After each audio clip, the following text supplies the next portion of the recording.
সংকটের মধ্যেই গ্যাসের দাম বৃদ্ধির প্রস্তাব পেট্রোবাংলার। মূল্যস্ফীতি আরও বাড়ার শঙ্কা, টেকসই সমাধানে দেশীয় উৎপাদনে জোর। বৃষ্টি বন্যার ধাক্কা রাজধানীর নিত্য পণ্যের বাজারে। কাঁচামরিচের কেজি 350 টাকা, চাল, সবজি, মাছ ও ডিমের দামও চড়া, হিমশিম মানুষ। রোহিঙ্গাদের সহায়তায় পাশে থাকার আশ্বাস যুক্তরাষ্ট্রের। উখিয়ায় ক্যাম্প পরিদর্শন মার্কিন বিশেষ দূত সার্জিও গোরের।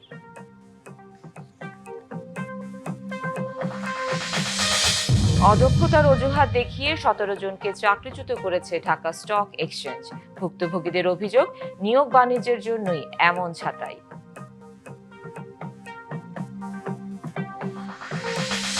ফুসফুস ক্যান্সারের অন্যতম কারণ হয়ে উঠেছে মাইক্রোপ্লাস্টিক। রোগ প্রতিরোধক কোষগুলোকে দুর্বল ও অকার্যকর করে রূপ দিচ্ছে ক্যান্সারে।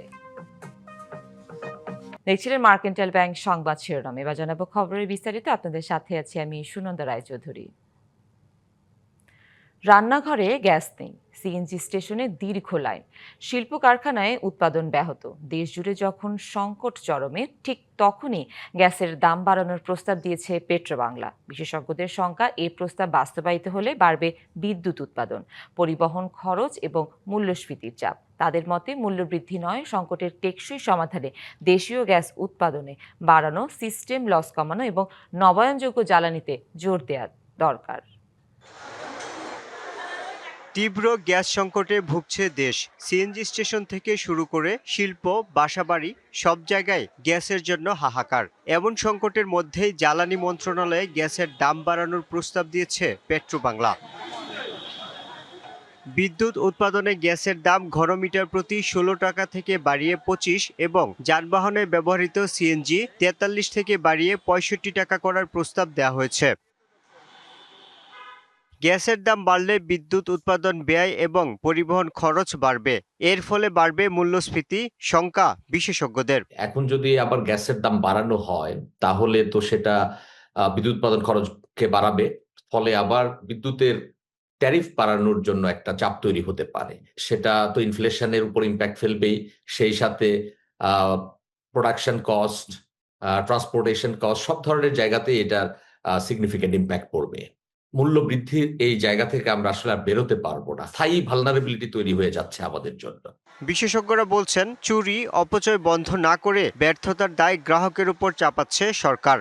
যেখানে সব জায়গাতেই সিস্টেম গেইন হচ্ছে, লো প্রেসারে গ্যাস দিলে প্রেসার কম গ্যাস দিয়ে বেশি বিল করা হয়, তাহলে কি ধরনের মানে লস সেখানে হয়েছে। অবৈধ কানেকশন একদিকে কাটা, আরেকদিকে লাগানো হয় এবং সেখানে অবৈধ কানেকশন দিয়ে যে কালো বাজারে গ্যাসের ব্যবসা প্রতিষ্ঠিত হয়ে আছে, সেটাকে প্রতিরোধ করতে পারিনি। সংকট সমাধানে অভ্যন্তরীণ উৎস থেকে উৎপাদন বাড়ানো এবং নবায়নযোগ্য জ্বালানিতে জোর দেওয়ার তাগিদ দিয়েছেন বিশেষজ্ঞরা। Yusuf Rana, DBC news, Dhaka.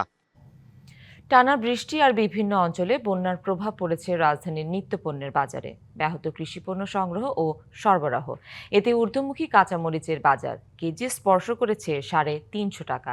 চাল, শাকসবজি, মাছ ও ডিমের দামও চড়া। বাড়তি খরচের চাপে হিমশিম মধ্যবিত্ত ও স্বল্প আয়ের মানুষ।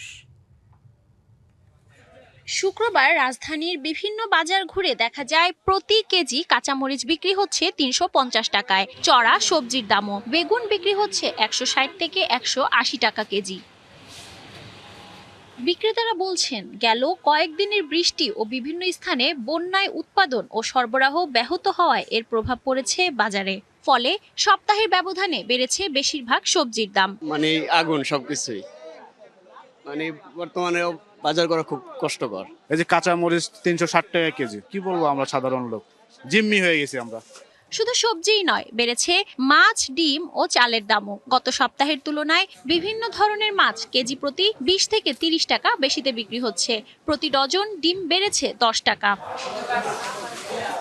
পাশাপাশি নাজিরশাইল চালের দাম কেজি প্রতি বেড়েছে প্রায় 10 টাকা। বিক্রেতাদের দাবি, বৈরী আবহাওয়া ও পরিবহন খরচ বেড়ে যাওয়ায় বেশি দামে পণ্য কিনতে হচ্ছে তাদের, যার প্রভাব পড়ছে খুচরা বাজারে। মানুষের ইনকাম বাড়ে না, মালের দাম বাড়ে, এই জন্য সরকারের প্রতি আমার আহ্বান, যাতে সরকার ভালোভাবে মিয়ানমারের প্রতি নজরদারি রাখে, চালের দাম যেন কমায় আনতে পারে।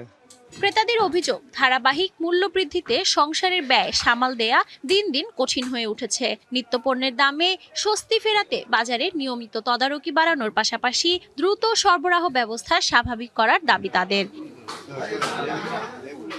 Lamia Hossain, DBC news, Dhaka.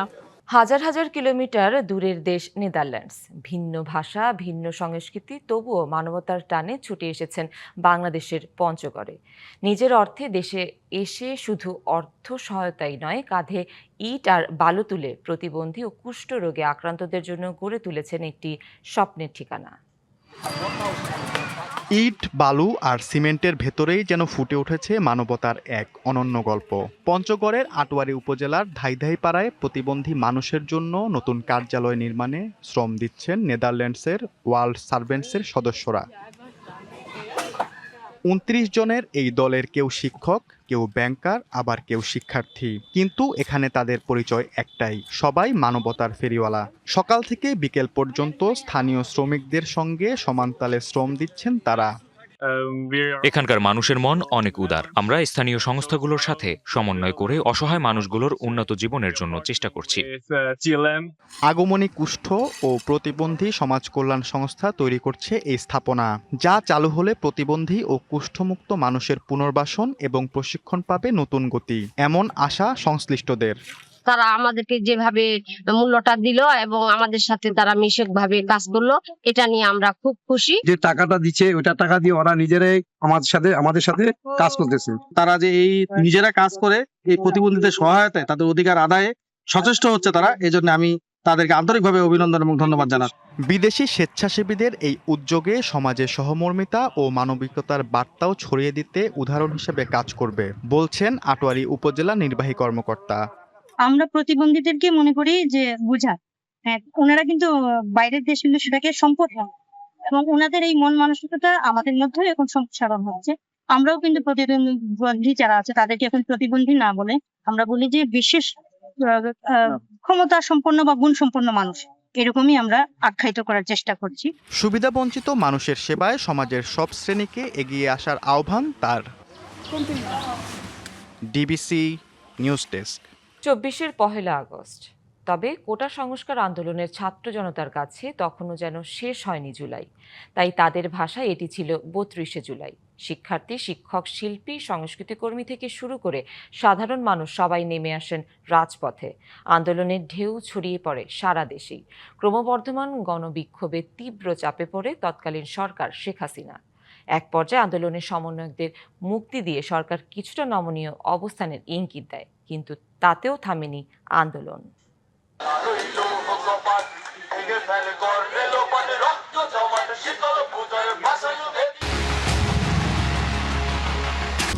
ছাত্র জনতার আন্দোলনে গুলি ও হামলার প্রতিবাদে পহেলা আগস্ট তথা ৩২শে জুলাই ঢাকা বিশ্ববিদ্যালয় ও বুয়েটে বিক্ষোভ সমাবেশ ও মিছিল করেন শিক্ষক শিক্ষার্থীরা।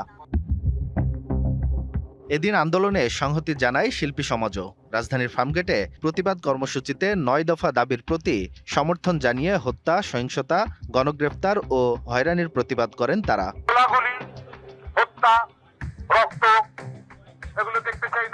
যারা গ্রেফতার হয়েছে তাদের মুক্তি চাই। তবে সকল সহিংসতার বিরুদ্ধে আমরা ব্যানারে আরেক দল শিল্পী রামপুরায় বিটিভি ভবনের সামনে প্রতিবাদ কর্মসূচি পালন করেন। আরেকজনের সন্তান মারা যাওয়াটাও এটা মানুষের বুকে লাগে। এদিন সন্ত্রাস বিরোধী আইনের আওতায় জামায়াত শিবিরকে নিষিদ্ধ করে প্রজ্ঞাপন জারি করে স্বরাষ্ট্র মন্ত্রণালয়। তৎকালীন প্রধানমন্ত্রী শেখ হাসিনা আশঙ্কা করেন, রাজনীতি নিষিদ্ধ হওয়ায় জামায়াত শিবির আন্ডারগ্রাউন্ডে যাওয়ার চেষ্টা করতে পারে।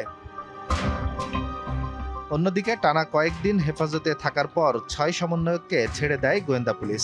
একই দিনে ডিবি প্রধান হারুন আর রশিদকেও প্রত্যাহার করা হয়।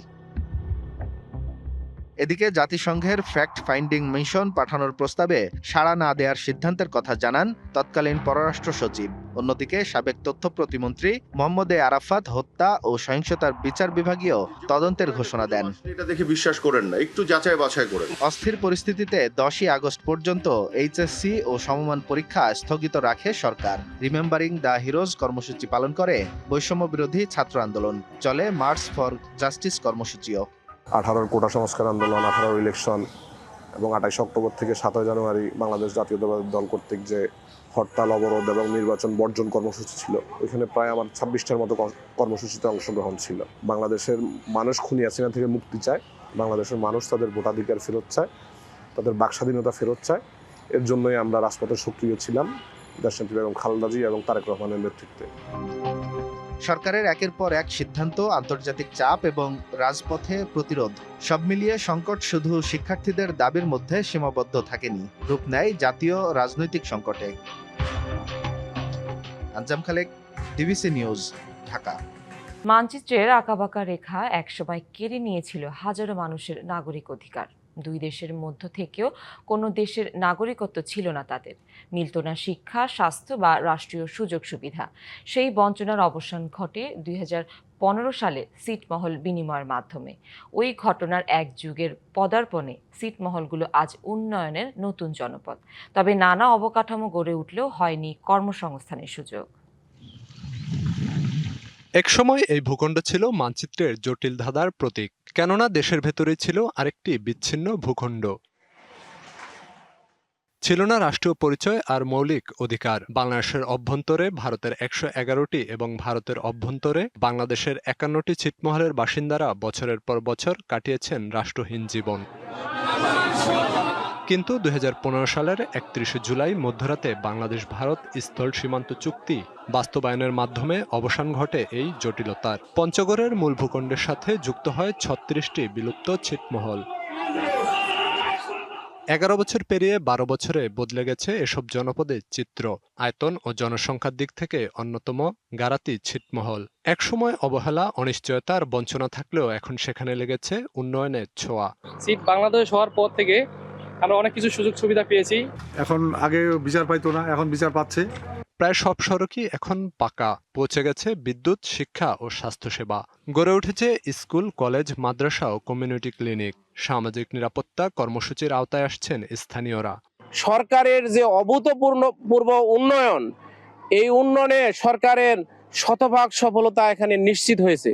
কোনো চিকিৎসার ব্যবস্থা ছিল না, এখন অনেক সুন্দর চিকিৎসার ব্যবস্থা হয়েছে। তবে নানা অর্জনের মাঝেও রয়েছে বেশ কিছু অপূর্ণতাও। তরুণদের দক্ষতা উন্নয়নে নির্মিত ডিজিটাল সেন্টার ও পোস্ট অফিস দীর্ঘদিন ধরেই অচল।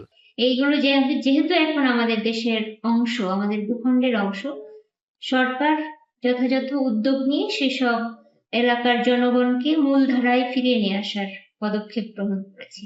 এদিকে কুড়িগ্রামের বিলুপ্ত 12 ছিটমহলে নানা অবকাঠামো গড়ে উঠলেও কর্মসংস্থানের সুযোগ বাড়েনি। একমাত্র আয়ের উৎস কৃষিতেও নেওয়া হয়নি যুগোপযোগী পদক্ষেপ।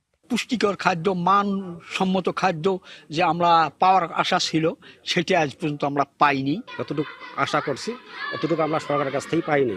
ছিটমহল বিনিময়ের দিনটিকে রাষ্ট্রীয়ভাবে স্মরণ করার পাশাপাশি মৌলিক অধিকার নিশ্চিতে সরকার কাজ করবে, এমন প্রত্যাশা ওই সময়ের আন্দোলনে জড়িত নেতাদের। একটি ইউনিয়ন হওয়ার কথা, সেটি কিন্তু ঘোষণা না দেওয়ার কারণেই এখানে মানুষের মাঝে একটা শূন্যতা, যে কবে ইউনিয়নটি হবে, এটি আমরা পাবো বলে আমাদের সকলের প্রত্যাশা এবং আমাদের বিশ্বাস। অবকাঠামো উন্নয়ন সহ নানা বিষয়ে সহায়তার কথা জানান জেলা পরিষদ প্রশাসক। ইতিমধ্যে আমি জেলা পরিষদের পক্ষ থেকে ছিটমহলে যে শিক্ষা প্রতিষ্ঠানগুলি, ধর্মীয় প্রতিষ্ঠানগুলি, সেগুলি কিভাবে উন্নয়ন করা যায় এবং মানুষকে সুযোগ সুবিধা দেওয়া যায়। বিড়ম্বনার নানা স্মৃতি অতীত হলেও দেশের সার্বিক উন্নয়নের ধারায় তাদের জীবনমান পরিবর্তনেও সরকার কাজ করবে, এমন প্রত্যাশা স্থানীয়দের। Khalid Hasan, DBC news desk. খেলার প্রসঙ্গ, 23 বছর পর আবারও অস্ট্রেলিয়ায় টেস্ট খেলতে গেল বাংলাদেশ। কঠিন এই সফরে টাইগারদের সামনে যেমন বড় চ্যালেঞ্জ, তেমনি নিজেদের প্রমাণেরও সুযোগ। 2 ম্যাচের টেস্ট সিরিজ খেলতে ঢাকা ছাড়ল টাইগারদের প্রথম বহর, যেখানে মুশফিক সহ ছিলেন 5 ক্রিকেটার।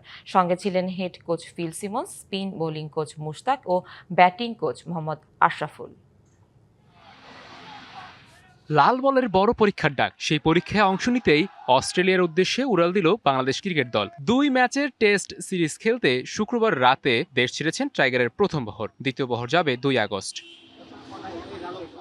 প্রথম দফার ফ্লাইটে দেশ ছেড়েছেন তানজিদ হাসান তামিম, সাদমান ইসলাম, তাইজুল ইসলাম, খালেদ আহমেদ ও মুশফিকুর রহিম। তাদের সঙ্গে রয়েছেন টিম ম্যানেজার নাফিজ ইকবাল, প্রধান coach Phil Simmons, batting coach Mohammad Ashraful এবং স্পিন কোচ মুস্তাক আহমেদ। বাকি খেলোয়াড় ও সাপোর্ট স্টাফ দ্বিতীয় বহরে অস্ট্রেলিয়ার উদ্দেশ্যে রওনা হবেন। সফরের আগেই ধাক্কা খেয়েছে বাংলাদেশ। ইনজুরির কারণে পুরো সিরিজে নেই পেসার নাহিদ রানা ও wicket keeper batter Liton Das. এছাড়া চোটের কারণে প্রথম টেস্টে খেলতে পারবেন না পেসার শরীফুল ইসলামও। তবে বাস্তবতা মেনেই ভালো ক্রিকেট খেলার প্রত্যয় জানিয়েছেন অধিনায়ক নাজমুল হোসেন শান্ত। মূল লড়াইয়ের আগেই ক্রিকেট অস্ট্রেলিয়া একাদশের বিপক্ষে 3 দিনের একটি প্রস্তুতি ম্যাচ খেলবে বাংলাদেশ। এরপর 13 আগস্ট ডারউইনের মারারা ক্রিকেট গ্রাউন্ডে শুরু হবে সিরিজের প্রথম টেস্ট। দ্বিতীয় ও শেষ টেস্ট মাঠে করাবে 21 আগস্ট থেকে ম্যাকাইজের গ্রেট ব্যারিয়ার রিজ অ্যারেনায়। 2003 সালের পর এবারই প্রথম অস্ট্রেলিয়ার মাটিতে টেস্ট খেলতে যাচ্ছে বাংলাদেশ। পূর্ণ শক্তির দল নিয়েই মাঠে নামবে স্বাগতিক অস্ট্রেলিয়া। কঠিন কন্ডিশন আর শক্তিশালী প্রতিপক্ষের বিপক্ষে এই সফর টাইগারদের জন্য বড় পরীক্ষা হলেও 2 দশকের বেশি সময় পর লাল বলের এই মঞ্চে নিজেদের সামর্থ্যের প্রমাণ দেওয়ার দারুণ এক সুযোগও। মাহমুদুল হাসান হামিম, ডিবিসি নিউজ, ঢাকা। নিয়মভঙ্গের দায়ে চেলসিকে 1 কোটি পাউন্ড জরিমানা করেছে ইংলিশ ফুটবল অ্যাসোসিয়েশন। একই সঙ্গে ক্লাবটির ওপর টানা 2 ট্রান্সফার উইন্ডোর জন্য খেলোয়াড় নিবন্ধনে নিষেধাজ্ঞা দেওয়া হলেও সেটি 2027 সালের 30 জুন পর্যন্ত স্থগিত রাখা হয়েছে। শুক্রবার এক বিবৃতিতে এফএ জানায়, স্বাধীন নিয়ন্ত্রক কমিশনের তদন্তে চেলসির বিরুদ্ধে আনা 74টি অভিযোগ প্রমাণিত হয়েছে। শুরুতে 6 পয়েন্ট কেটে নেয়ার শাস্তি দেয়া হলেও আপিলের সেটি বাতিল হয়। এর পরিবর্তে স্থগিত ট্রান্সফার নিষেধাজ্ঞা বহাল রাখা হয়েছে। গত সেপ্টেম্বরে ফুটবল এজেন্ট মধ্যস্থতাকারীদের সঙ্গে কাজ এবং খেলোয়াড়দের চুক্তিতে তৃতীয় পক্ষের বিনিয়োগ সংক্রান্ত নিয়ম ভঙ্গের অভিযোগ আনে এফএ। শুনানির আগেই চেলসি 74টি নিয়ম ভঙ্গের কথা স্বীকার করে। এফএ আরও জানিয়েছে, এই ঘটনার সঙ্গে জড়িত ব্যক্তিদের বিরুদ্ধে তদন্ত এখনো চলছে। সংবাদ এই ছিল এখনকার মতো। ডিবিসি নিউজের সংবাদগুলো পড়তে ভিজিট করুন dbcnews.tv আর ভিজিট করুন ডিবিসি নিউজের ফেসবুক পেজ এবং ইউটিউব চ্যানেল। সাথেই থাকুন।